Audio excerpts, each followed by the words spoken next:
Praise the lord. అందరు బాగున్నారా? ఈ యొక్క సమయంలో దేవుని మాటల్లో మీతో పంచుకోవడానికి మరొకసారి దేవుడు నాకు ఎంతగానో కృప చూపించాడండి.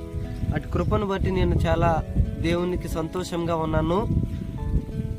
ఈ యొక్క వీడియోలో మీతో మోషే గారికి ఉన్నటువంటి 3 ప్రధాన లక్షణాలను అనగా గుణాలను తెలుసుకుందాం.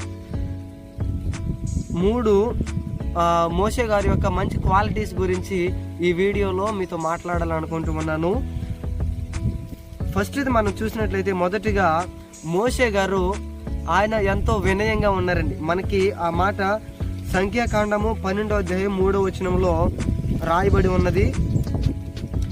ఇక్కడ మోషే గారిని మనం ఆయన జీవితం అంతట్లో కూడా ఆయన మంచి వినయం కలిగినటువంటి వాడిలాగా మనకు కనబడుతున్నాడు. మోషే ఈజ్ ఏ హ్యూమిలిటీ పర్సన్. ఆయన చాలా వినయంగా పెద్దలను గౌరవించే వాళ్ళలాగా, తర్వాత ఆయనకున్నటువంటి అధికారులను గౌరవించే వాళ్ళలాగా, తన యందు ఉన్నటువంటి బిడ్డలను, తర్వాత తనకు కలిగినటువంటి ప్రతి ఒక్కరిని కూడా ఆయన వినయంగా వారితో మాట్లాడే విధానం మనకు ఈ యొక్క సంఖ్యాకాండం 12వ అధ్యాయం 3వ వచనంలో మనం చూసినట్లయితే బైబిల్లో మోషే గారిని భూమి మీద అతి వినయశీలి అని బైబిల్ అంతట్లో మనం చూసినట్లయితే సంఖ్యాకాండము 12వ అధ్యాయం 3వ వచనంలో బైబిల్ లో మనం చూడటం జరుగుతూ ఉంది. మోషే గారు మంచి హ్యూమిలిటీ పర్సన్ గా మనకి కనబడుతూ ఉన్నారు. తర్వాత రెండవది మనం చూసినట్లయితే ఆయనకు ఫస్ట్ గా వినయం కలిగినటువంటి వాడు. రెండవది మనం చూసినట్లయితే దేవునితో సన్నిహితం సంబంధం కలిగినటువంటి వ్యక్తిగా మోషే గారు మనకి కనబడుతూ ఉన్నాడు. రెండవది మనం చూసినట్లయితే మరొకసారి రిపీట్ చేస్తాను, దేవునితో సన్నిహిత సంబంధం కలిగినటువంటి వ్యక్తిగా కూడా మోషే గారు కనబడుతూ ఉన్నాడు.